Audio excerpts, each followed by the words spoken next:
Wachako ni moko kuom jokanyo mag duond bura mar UDA kaunti ma Migori ka achiel kod jodak mamoko e kaunti ma Migori dhi nyime kod puoyo okang' ma okawo kod jatend ODM Raila Amolo Odinga kod jatend piny Kenya William Ruto matiyo kamoro achiel mar kelo kwe kod dongruok e piny Kenya.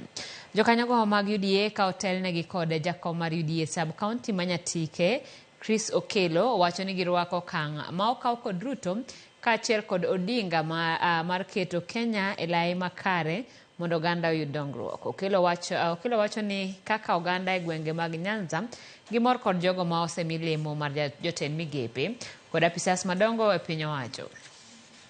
Riwruok masani koro nitie e kind Raila Amolo to kod President William Samoei Ruto. Omiyo wadwa kwayo jogweng'wa gi jothindwa manyicha nie barabara ma wabeyo kwa wach nyicho timo marach, nyocha gitimo maber emomiyo lokruoge mamoko waneno. Ni mondo koro gihore nyaka koro wane matunda ma wadwa yudo koa kuom William Ruto. This is the first time koro dongruok kodwa bironwa ka jotelo koro miyo wa e Nyanza.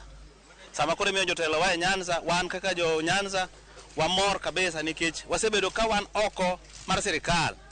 And this time round wan ndani kabisa. Waneno ka osenyago lemo ne Luo Nyanza especially.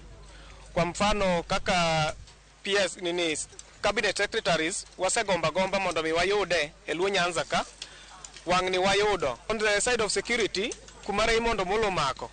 Bernwa Saidi ningeche kata sani on my side kaka jaboda boda I have a number Mare Mondo Molo. I can talk to him directly or listen to me. Wan kaka jenzi hapa nungeni Migori emanyocha lead mandamano mora mora. To nyaka nyo baba mosregi owadgi ma William Samoei Ruto uneno ka Migori nyocha last demonstration no kwadhe.